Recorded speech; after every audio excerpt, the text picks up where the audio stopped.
Okay, it is Wednesday afternoon, kind of the first afternoon of Primavera Sound, and it is a great pleasure to welcome Yardact. How are you doing? Hello. Great. Good. Great. You look good. You look fresh-faced. Thanks. It's because it's Wednesday. It's not even day one. It's day 0 of Primavera, isn't it? Well, it's also the first date of your tour, right? Yeah, first summer festival. Yeah. Yeah. First festival.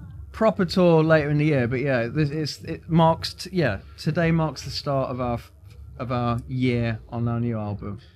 It's the start of a busy schedule because we've decided to not do anything for the next 3 days but stay at Primavera and have a party. So we're working really hard. I'm feeling for you. And obviously you're playing. What you're playing today is like a big free gig.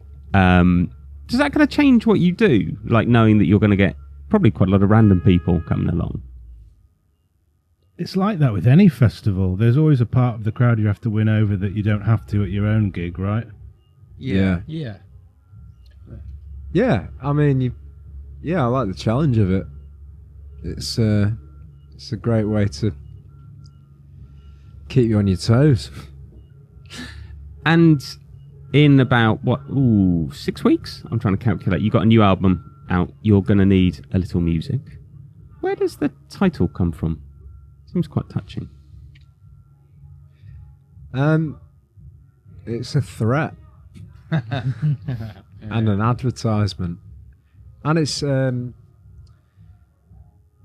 think it speaks volumes to the importance of music and its value in a troubling world with a short attention span.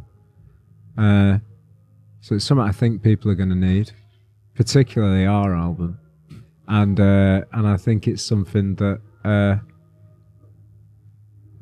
suggesting is the best way, rather than enforcing, is the best way of getting the message across.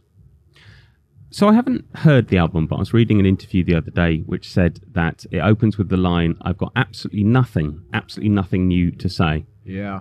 Quite a bold opening line for an album. Yeah, I mean, within the context of the song, that is me talking to people from my past that I haven't seen in 4 years because of the nature of the job. And it's kind of like that sort of disorientated sort of see these people and they know I've been up to stuff and they ask what I've been up to and I say not much because I don't really.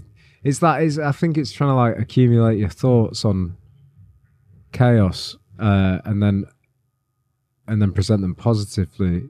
I think I shy away from talking about that. So not in music, but in my personal life, I struggle to just speak about myself really. Is it like you get back off a 6-month tour or whatever, and you're like, you don't know kind of how to explain it to people who've just been going around their normal lives? Yeah, because you just assume no one wants to hear about it because they're just going to think you're boasting. Surely they want to hear it. And then you can't tell them that you had a traumatic time as well because then they think you're ungrateful. So you just lie and say it was fine and you've not done much. There's only a specific thread of friend. It can't. Any friends in bands, they don't want to hear about how great of a time you've had because they want to be doing it as well, and maybe they're not. Family's the best one. Family get it. Their family's still excited by it. My granddad's consistently disappointed that I haven't spoken to Elton John every day on the phone since the first time I spoke to Elton John on the phone. Isn't it enough that you have spoken to Elton John? And I mean, done, record a song with Elton John. Yeah, and that earned me that was a good Boxing Day 3.5 years ago. Since then, it's like, well, why has he stopped calling you? It's like, well, I mean, there's not try and maintaining a relationship. I'm not trying to he's about. I'll talk to him about the album, but like not now. He likes Sam Fender now instead. You missed it. It's fine. He just moves on. What, my granddad? Yeah. I mean, Elton John famously does like a lot of new music, I believe. I remember once reading that he bought every new album released, which seemed quite impressive. I don't know how you'd even do that. Like the Bodleian Library in Oxford. Yeah. Wow. Yeah, no, he's got his finger on the pulse, and I believe he has an open account with Rough Trade, and it's just everything is sent to him. Really? Yeah. Wow. Is that? I mean, that's what he told me. Are people picking stuff for him? I think that's. I think Rough Trade send him like. I think they sent him our. He said he heard it because Rough Trade sent it to him, and he has an open account with them, and they suggest things they think he'd like. So nice one, Rough Trade. Where does he get the time? I wouldn't have time to. That's I amazing. just want to know how he opens them all. He must have the best shrink wrap technique of anyone that Rubs it on the jeans really rubs it on the fast. jeans. Yeah. Sorry, I got very distracted. Talk about the new album. So it's the first record you've made together as a live band in the same room, right? Yeah. How did that feel? Was it very different? Yeah, it felt quite freeing and liberating. It definitely felt like the music breathes more because of it. It's something because, like, obviously, like, particularly with the second record, which we wrote all together, but as sort of on computers because of the restraints of being on tour and being on a tour bus and being in hotel rooms and being in Jay's attic. When we didn't have the practice space basically became a storage room for the live gear. We never took it out of the cases because we were in and out so much. So we were writing together, but in this sort of like home studio kind of way. And that I love a lot of records like that, essentially like electronic music and beat makers working in that style. And there's something about loops and grooves that are an intrinsic and important part of music making that opened up a world of music when sampling became a thing. But I kind of forgot that nothing kind of breathes like humans speeding up and slowing down.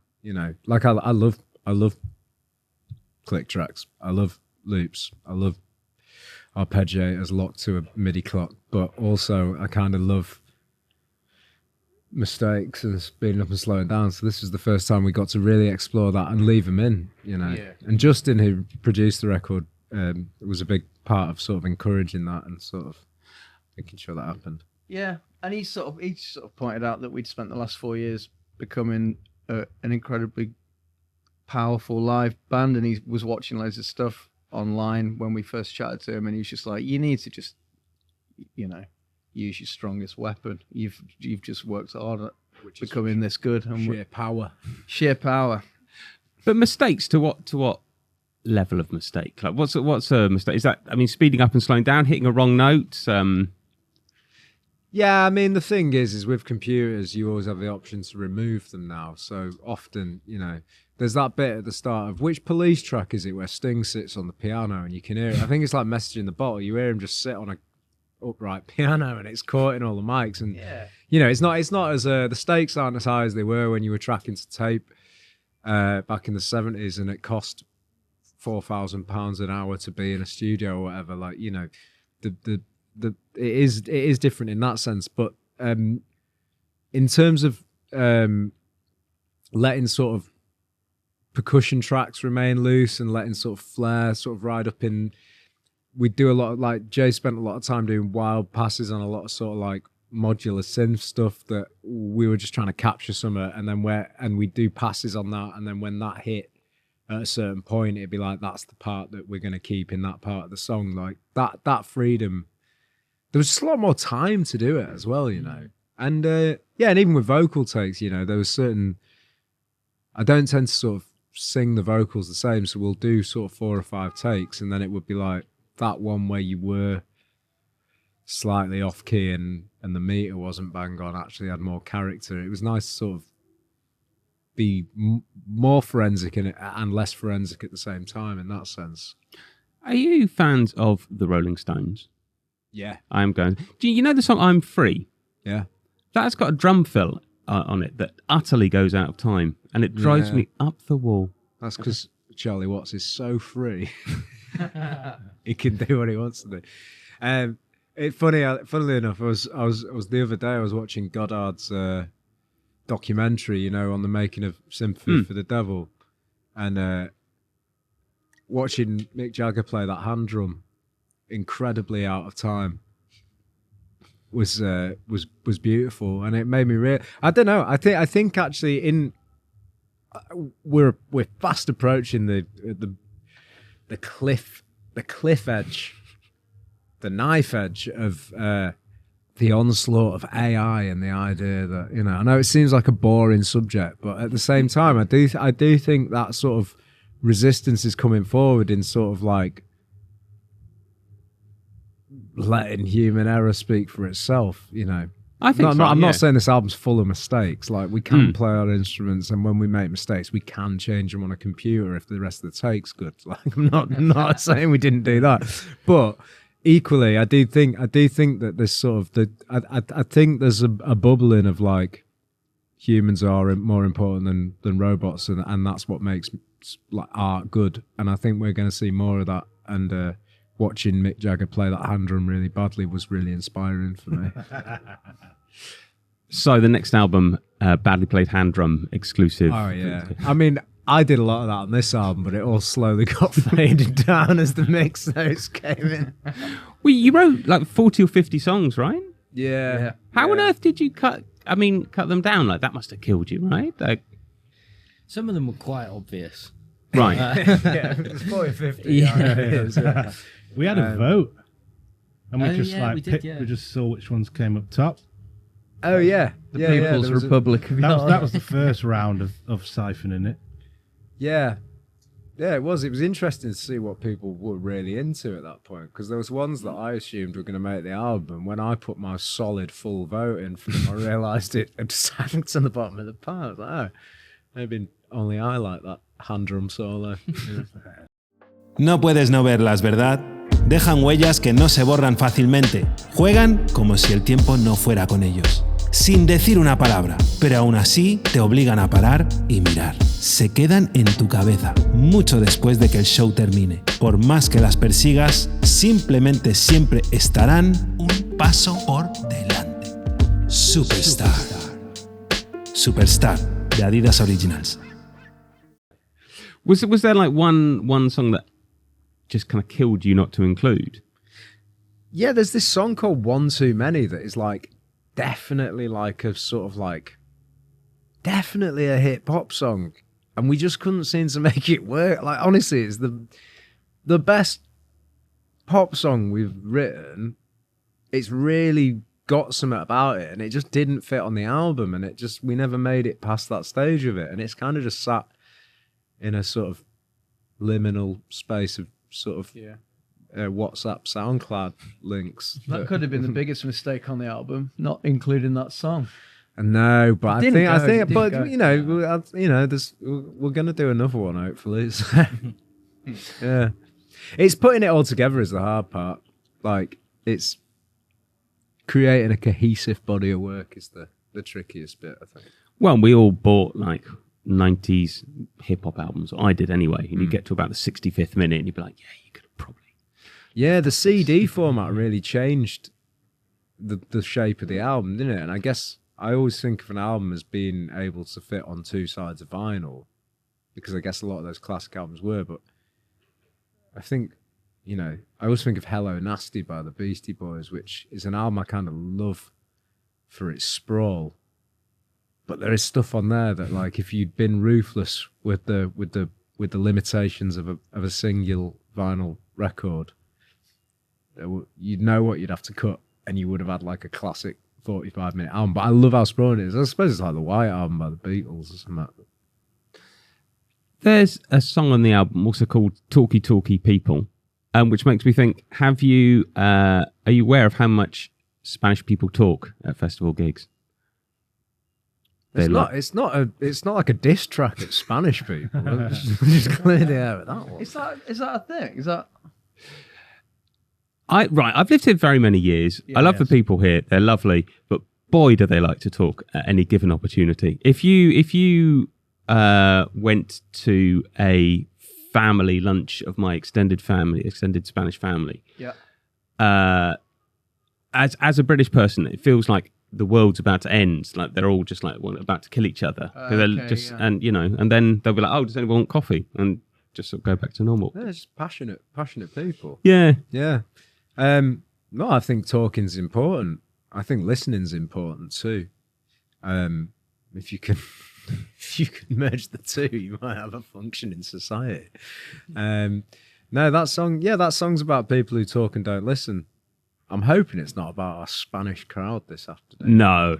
I was. We've always had great gigs in Spain. What I like is I've often noticed with Spanish crowds is you often get a chant of Seven Nation Army, which is always enjoyable. Are you ready for it? What will you do?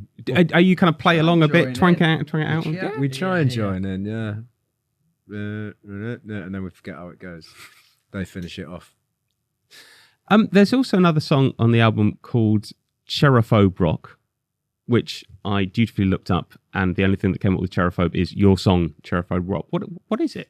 Well, Cherophobe's someone who's scared of being happy. Really? Yeah. Are there lots of people like that? I know one. No, it's. I think misery is spreads faster than joy, and I think it's important to fight for joy and positive meaning in a world where it can be found, but it's easier to find misery. So that song's kind of about the fact that we are owed a happy existence, and there are ways that you can fight for it simply by finding the good stuff where you can. It sounds a bit like that's a wider theme of the album. Is that right?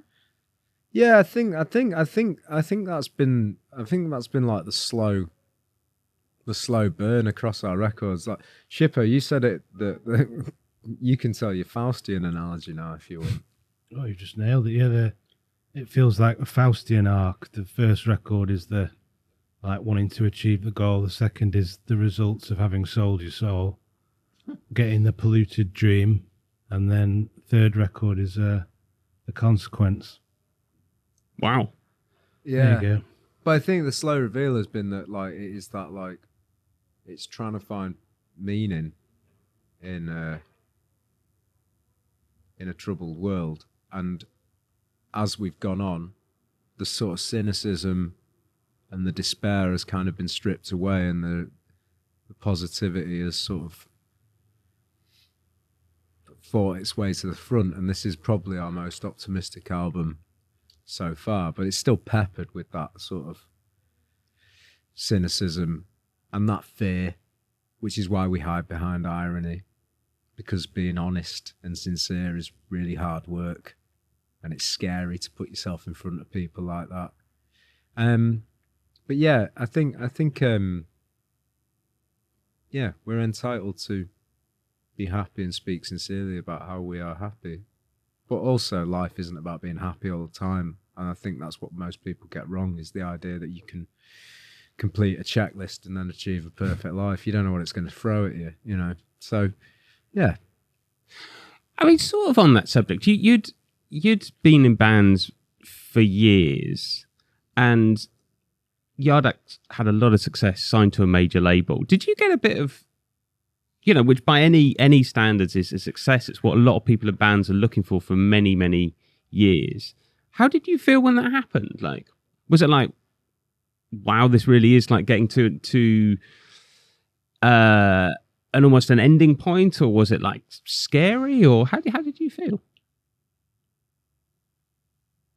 I don't know. It felt like I don't know, because it just felt brand new, and the world was just. It was during the whole right slap bang in the middle of COVID. The music industry and any industry was not functioning the way it honestly felt like day zero for just everything again. So there was just not that much context really. It kind of rendered. It was its own thing artistically and what everything was. It didn't really dwell on it that much personally. It felt great, and it was, yeah. It just felt new, completely we new. did comment that it felt like we missed the first year of a normal band's life. That the first shows that we did proper were well attended by people who already knew a body of our music, like that we would never have had that experience. Yeah. It felt like we skipped a radio play. Yeah, we went skipped straight a level. straight into biggish venues for us. Yeah, it was. There was like. I mean, the thing is with like success commercially within the music industry is that you, no matter how much you want it, it's like it cascades so fast once the it's like the floodgates open, and it's like, do you want to jump on for the ride, or do you want to step off now and then you won't know how far you can get with it? And we kind of said we think we've wanted this since we were teenagers, the premise of being in a successful band, so we're going to say yes to this and see what happens. And it's not clean cut. There's loads of positives and there's loads of negatives, but you come out the other side of it, and this is the first time that it's kind of slowed down for 4 years in us. 4 years of like relentless graft that we agreed to, that changed our lives quite dramatically, but also you came out the other side and realized that we were still the same in a lot of ways, and the reason for doing it was never for that, but the bonuses of that are really worthwhile and great, and I wouldn't change anything. I don't know how it would have been different if we decided to sort of pull back from that. We just sort of said yes and got on the ride, and here we are now. It's feeling steadier, and the most important thing, cliche as it sounds, is always always the art, and moving on to the next thing and having the resources to do that, and a fan base that will, come and see that and fund that, gives us the opportunity to invest ourselves fully in that, and that is better than working another job and doing it on the side, which I'd be doing anyway. You know what I mean? So I'm grateful for it. I mean, I sort of have an idea that you're a band that made a kind of very good thing out of signing to a major label. Because I remember when I went to see you in Barcelona, I think it was last year, and it was a proper show. There was like 8 people on stage. Oh, yeah. Think. Oh, yeah. And in the days we've kind of got used to where, people are touring as like 2 pieces or 3 pieces or whatever, it was really good to see, that you'd, I mean, I don't know how the economics of it go, but you would use whatever kind of resources you had to put on like an incredible gig, and to take like 8 people, because you need, I think, 2 backing singers, right? Was it? Yeah. For that album, for the second album, we had Daisy and Lauren with us, and we always, we were never trying to like hoard the money for our own pockets. Like, if the budget's there to be spent, we want to put it into doing interesting things with it, and it meant that on the second album we could record a string section and we could record a choir, and that was for the benefit of the record. It wasn't for the benefit of us.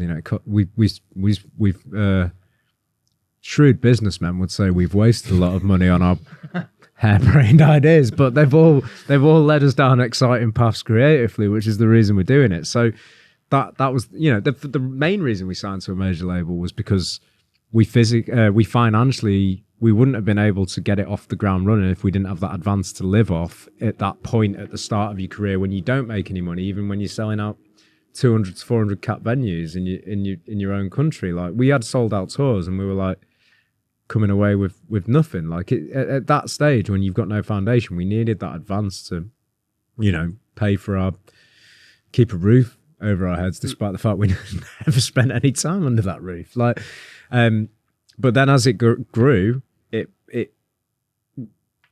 you trade certain things by signing to a major, but you also gain certain things if you know why you're doing it. And for us, the bigger budgets meant that we could explore ideas that we really wanted to explore. It was never just throwing money at stuff in some desperate attempt to make it bigger. It was always throwing money at stuff that we wanted to happen, and I have no regrets for that. Amen to that. Amen. Well, look, thank you so much for taking the time. You're playing in a couple of hours, I think. Believe so. 3 hours, something like that. A new album is out on July the 17th. Good luck with it all. I hope to hear this hip-hop song sometime, and we'll discover if the Titanic did really sink. Oh, yeah. I'll send you a link to that podcast. All right. It's good. Yeah. Thank you very much. Thank you, Ben. Cheers. Thank you.